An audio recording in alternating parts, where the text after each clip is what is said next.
with this talk and the message and just allowing spirit to speak to me and the idea that there's this thing called divine doubt.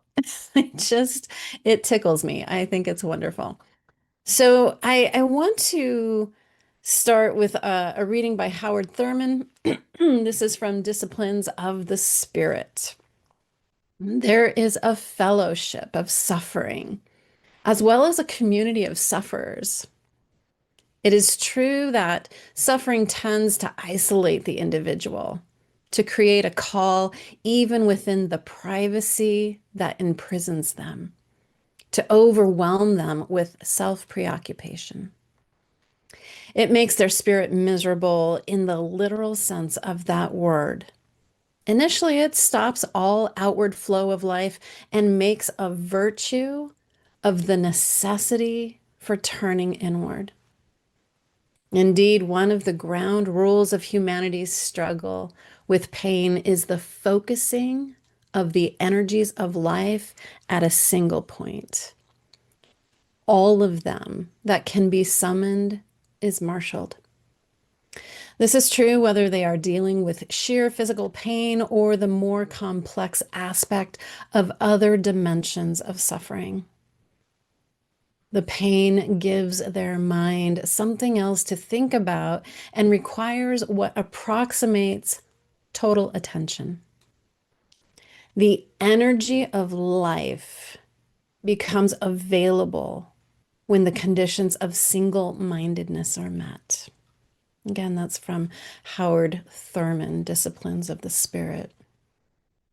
I think it's interesting to even think of this idea that there's a fellowship of suffering, there's a community of sufferers, and yet as soon as I read that, I was like, yep, sure is. Uh-huh, uh-huh.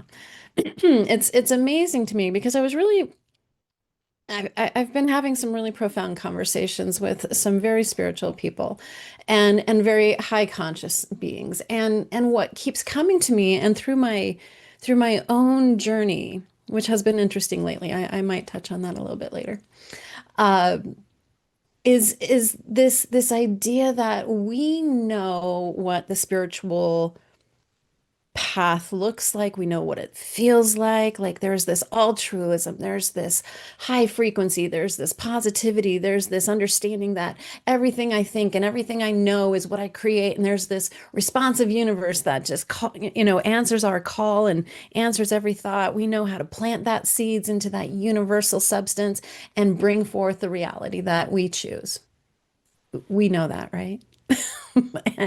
And yet, there's this thing that happens in our humanity. And there's this thing that we do, and I see it throughout all teachings. Like it's not just specific to science and mind. Let's be very clear. I see spiritual bypassing everywhere. And that's okay. Like I want to give lots of grace to ourselves, to others who are doing their best to stay in that spiritual path, to stay aligned in the teachings, whether it's science of mind, whether it's Christianity, Course in Miracles, whatever our teaching path is. We do our best, and yet I think at times we do ourselves this huge disservice by labeling, judging, or even criticizing our humanity. And this idea of doubt is one of those interesting things. I remember a long time ago when I was in practitioner training, someone came in and I apologize, I can't remember the name right away. Came into our class and when someone says something and it just drops, it's like that mic drop moment, but it ripples through your entire life and it stays with you. You know those moments. And he said this, he said, worry is a form of prayer. Boom. Like that was a mic drop moment for me. And I think of doubt as the same way. And yet, here we are, this fellowship of suffering, this community of sufferers, where in our humanity we connect with each other through our suffering. And in that breeds doubt. And today's talk is really about understanding and welcoming doubt in a different way. So, Science of Mind says this is from Ernest Holmes, the definitive edition. Ernest says spiritual experience is deep, calm, and self assertive. It is the result of actually realizing that presence, which binds all together in one complete whole. This experience comes in the stillness of the soul, when the outer voice is quiet, when the tempest of human strife is abated. There's our doubt. It is a quickening of the inner person to eternal reality. When the tempest of human strife is abated, meaning we're no longer dialed into that which pulls us away from our spiritual principles, our spiritual alignment, to truth, to compassion, to kindness, and all those things. And yet, here's this very human thing we do, and it connects us, and we bond together by it, the human suffering.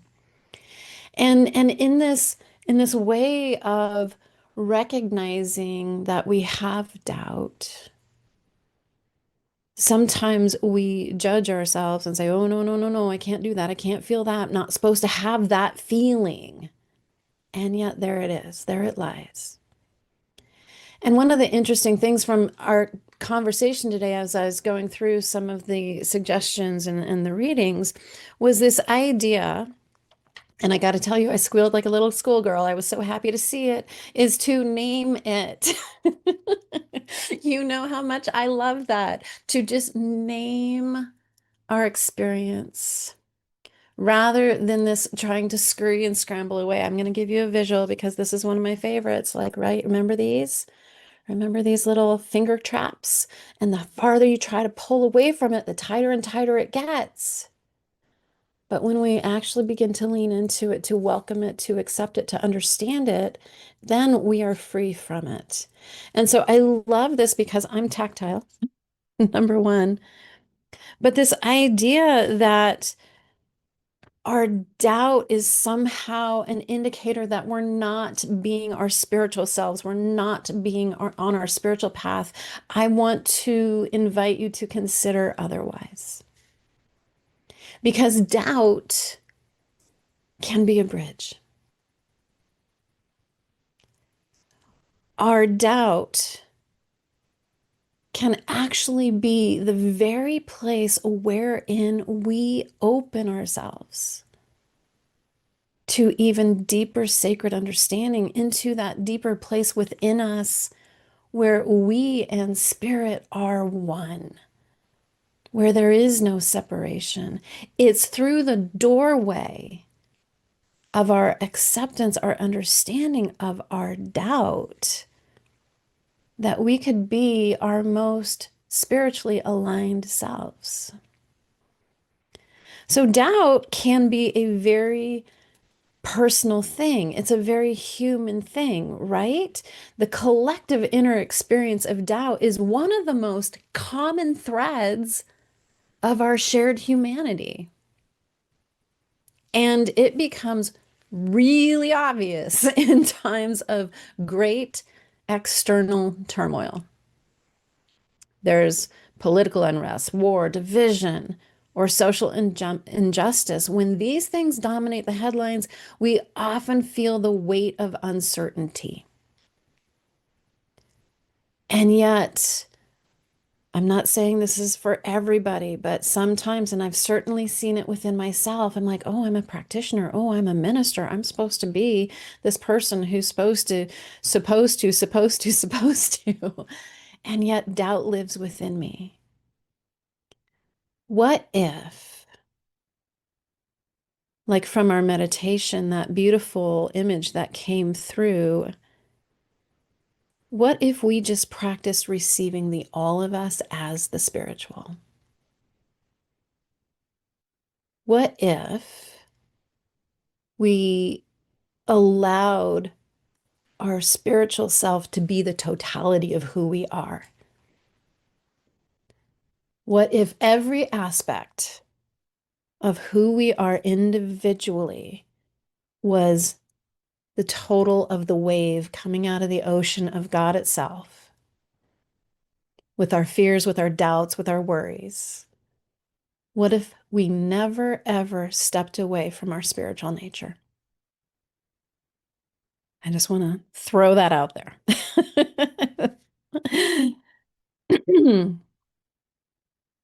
Because what I've been experiencing in my own personal life has really challenged me on so many levels. I'm having one of those beautifully rich and painful moments of having the layers stripped back to really question, well, who am I really?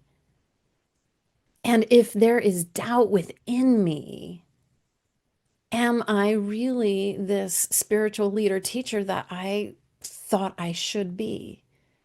And so what gets stripped away is the shoulds. What gets stripped away is all of these check boxes that say, I'm a spiritual person. If this, this, and this, then I can deem myself spiritual.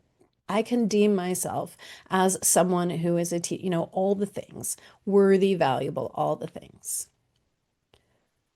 But what if it is our very nature, even when doubt is present? What if that is just who we are at all times, and it's something that never gets turned off, and it's something that is always forever on?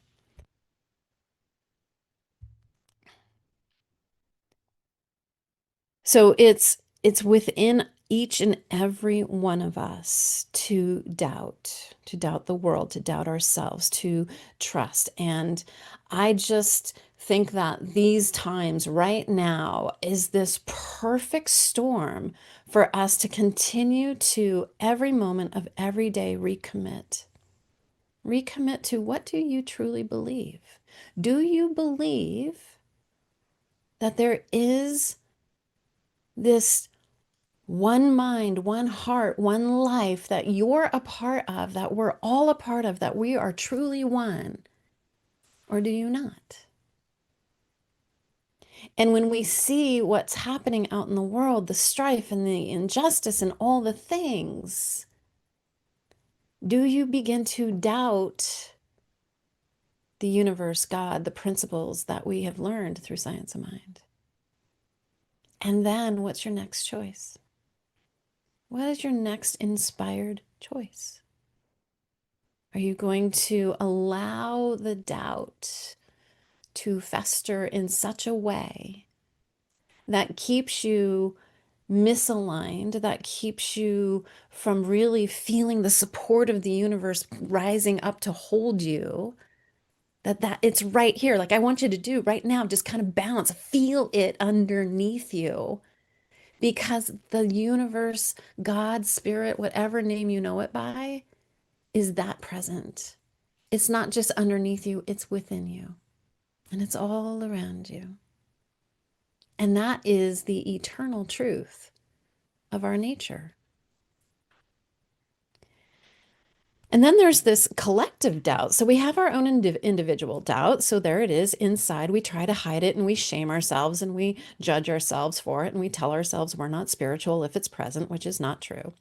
But then there's this collective thing that it feeds into us, right? That collective unconscious mind that we are feeding into, every thought that we have feeds into the collective. It's like a big bowl of soup, and we're just constantly adding our own thought ingredients to it, right? Everybody's adding to it. And although it seems overwhelmed with negativity at times, we can make it better. And make no mistake, It is absolutely influencing you. That collective mind, because we're part of it, is going to have some kind of impress upon you, right? Oftentimes it can look a little more, it can be a little louder. It can be more visible. It's more socially shared. It shapes the way communities are growing and evolving. And when we begin to speak up in a way that's vulnerable, in a way that's authentic, and we say, "Oh, I'm really feeling challenged right now. I'm really struggling right now." This is the place where we get to bridge and meet each other in our humanity and recognize that we never once stepped away from our spiritual selves. Not once.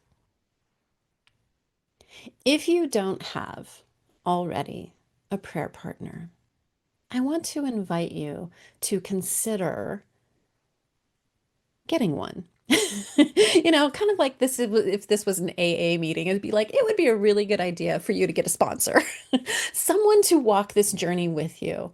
Because I got to tell you, I I just can't imagine being in the world today as it is without my prayer partner. We meet every single week. We have a dedicated time on our calendars. And what I love is that we bring the fullness and allness of our personal experience. We bring the full spectrum of our humanity into that space. And we talk about the fears and the doubts. And it's amazing every single time we can have some kind of shared experience of, oh, yeah, you too? Yeah, me too. And then we can bring back into that place the spiritual knowing, the spiritual truth through our affirmative prayer. It's such a beautiful, rich time. And I value it and I cherish it in every way. And so, if you don't have a prayer partner, I know that Tamara is a practitioner. I know Reverend Shar does amazing prayers. You can reach out to me, but to have someone to pray with, to hold the truth, because here's the thing. I don't know if you've ever seen a petri dish where they have heart cells, and they're separate and they're at their own rhythm. And when you start to bring them together, they do this really cool thing and they start to sync up. What Thoreau was talking about in our quote earlier is that the fellowship of suffering is a community of sufferers. And so if we just stay in our suffering, in our doubt, we're going to sync up. And it's okay to acknowledge our doubt, but we want to bring a deeper truth back in, right? We want to bring that deeper truth back into ourselves so that we're syncing up to the higher truth, not the small t truth. This is hard. Yes, I'm personally experiencing the world. This is a little hard for Melinda, for sure. And when I can sit in the presence of other people and acknowledge our doubt and see it as a window, an opportunity for us to achieve and go into those higher truths, to remember the divinity within us, to remember the power that we have as creative souls, to remember the impress of our thoughts and our presence on the world. That's a powerful thing. And I want to end this talk with just a very short little thing. So, I got a job, which is a weird thing for me to say. So weird. I actually go leave my house now, which hasn't happened for decades. And it's not a complex job. It's a simple job, but what I really love is that within 24 hours, four separate people unsolicited said, "Oh, I just love your energy. Oh, I just feel so calm in your presence." And as much as I do judge influencers on social media, I do. I'm like, I don't care what you're eating for lunch. I really don't. What I realized is we're all influencers. And so when we look at our doubt as an opportunity, number one, to bridge with each other and then to elevate each other, we can really come back and live more fully, wholly, completely in those spiritual truths and embrace the totality of our being. So, Shara, can you give me like a count? How much more time do I have? 5 minutes and then prayer? 5 minutes and then prayer. Oh, perfect. Good. So,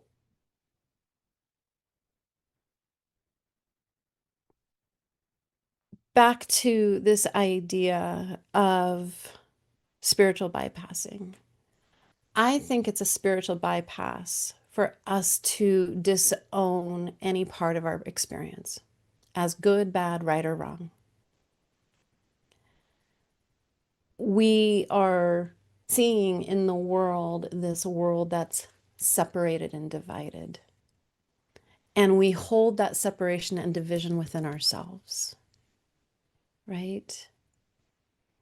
And when we look at that place within us that's holding doubt, what would it look like for you to instead try to push it aside as no, that's not how a spiritual person would live. That's not how a practitioner is. That's not someone who's really, embodying the truths of and the practices of science of mind.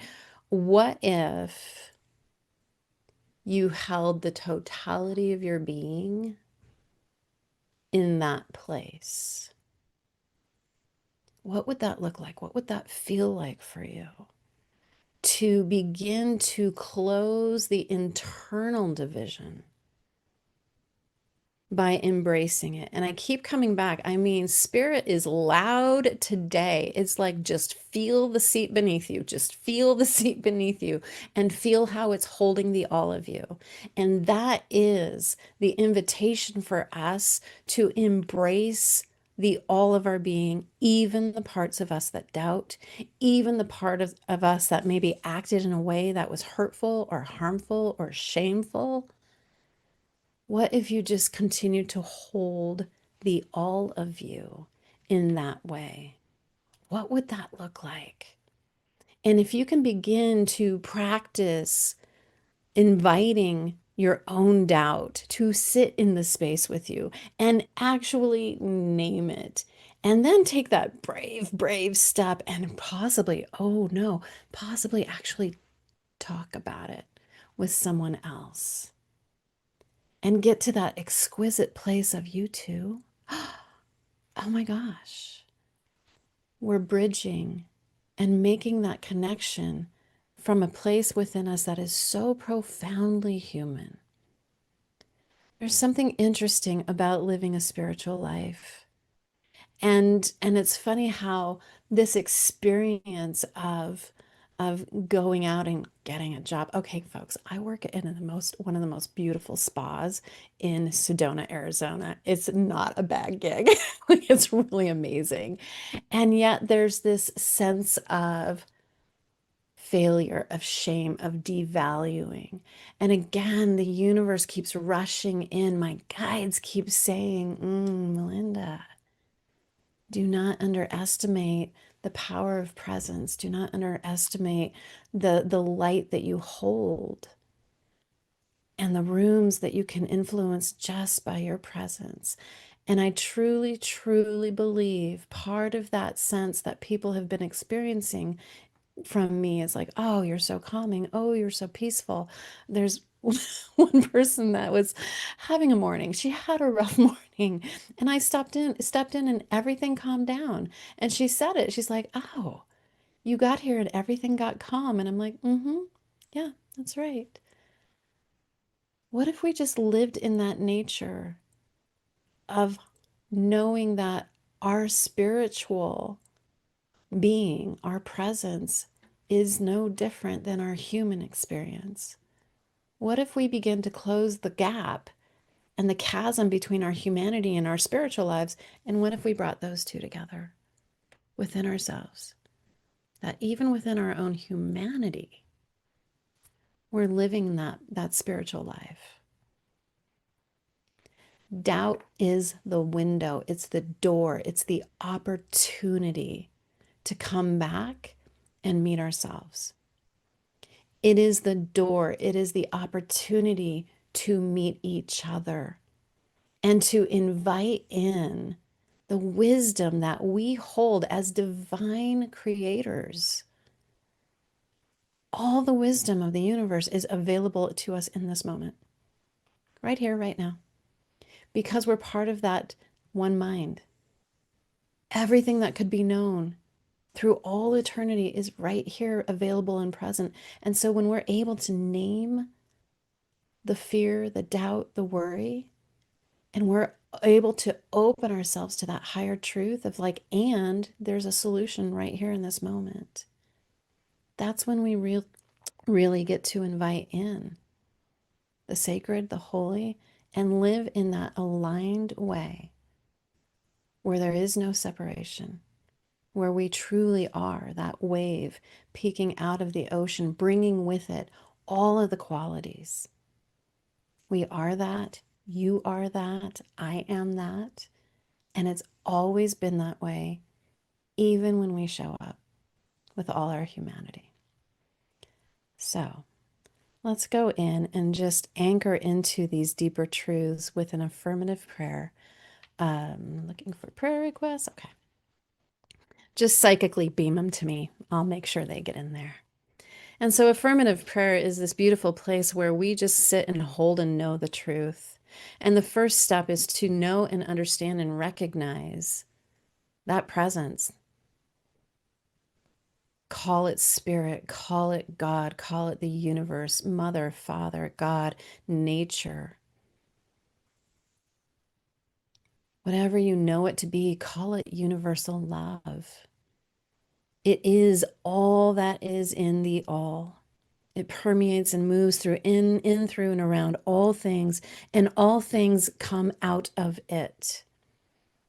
Each and every one of us are an extension of that one. And so we just stop and recognize that presence that creates the worlds that has brought us into being. Step 2 is we recognize there is no separation, that we are the wave of the ocean, and that there never could be anything other than the one life, the one mind, the one heart that is spirit itself. We are that. There is no separation. And then through the power of my word, we claim and bring into, from the unseen to the seen, from the unformed to the form, we bring in and know that right here, right now, the totality of who we are is spiritual in nature, even in our humanity. And I know in the midst of strife and struggle, of worry and doubt, is the presence of the divine, is the presence of the holy. So everywhere that there is conflict, I know the presence of love is alive. In the presence of uncertainty, of confusion, I know clarity lives. The answers are right there. I know in the midst of health challenges that there is a wisdom, a knowing, a healing unfolding in this moment, in every single moment. I know abundance is thriving. Underneath it all, around it all, through it all, is the one life, one heart, one presence of God itself.